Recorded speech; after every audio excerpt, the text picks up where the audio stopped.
स्वप्नांची वेळ ठरलेली नसते. श्रद्धा एका प्रायव्हेट शाळेत शिक्षिका. विषय गणित. ती शिकवते, हसते, घरी येते, जेवण बनवते आणि रात्रभर मोबाईल स्क्रोल करत बसते. ती सगळं करते, पण आतून काहीतरी थांबलेलं असतं.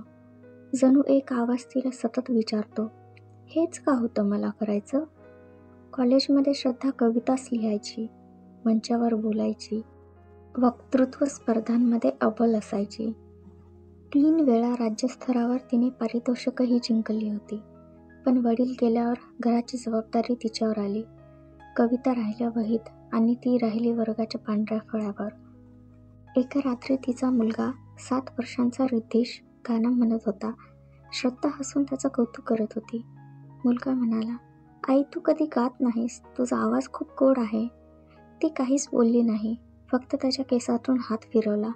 मनात मात्र विषयांचा कोलाहल चालू झाला. मी गात होते, मी लिहित होते, पण आता? पण मग स्वतःलाच विचारलं, जग बदलतंय, पण मी का थांबले? रविवार. कपाट आवरताना श्रद्धाच्या हातात एक जुनी वही आली. श्रद्धा, काव्यसंग्रह 2009 असं त्यावर लिहिलं होतं. ती वही उघडली. जुन्या अक्षरांचा गंध अजूनही होता. गेल्या 20 वर्षात मी हे शब्द पुन्हा का लिहिले नाहीत? ती वही घेऊन बाल्कनीत बसली. थोड्या वेळाने पेन घेतलं. 20 वर्षांनंतर लिहिलेली पहिली कविता.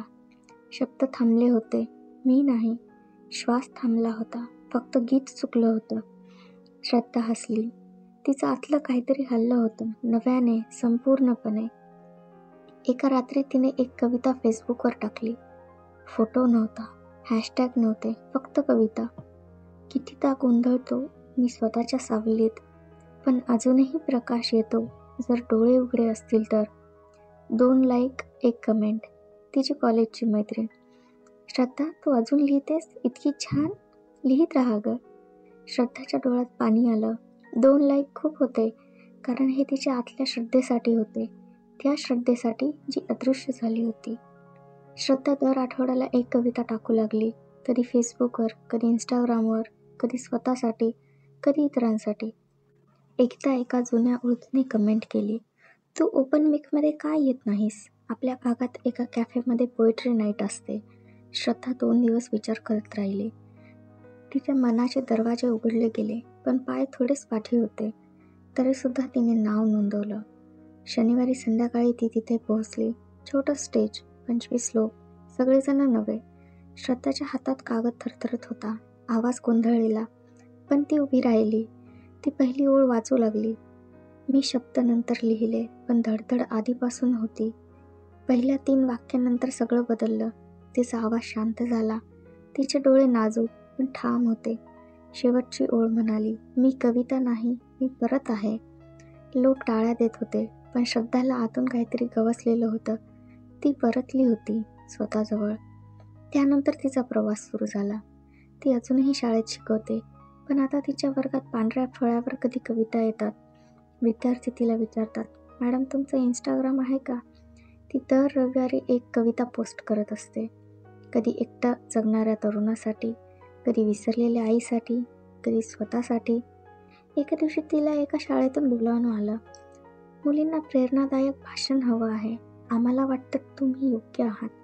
ती पुन्हा स्टेजवर उभी राहिली.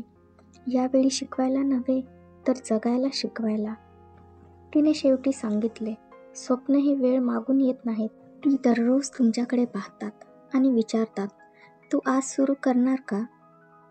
श्रद्धाची गोष्ट तुमच्यासारख्या लोकांसाठी आहे, जे एकदा आपल्या आतल्या आवाजाला गमावतात, पण पुन्हा त्याच आवाजातून स्वतःला शोधतात.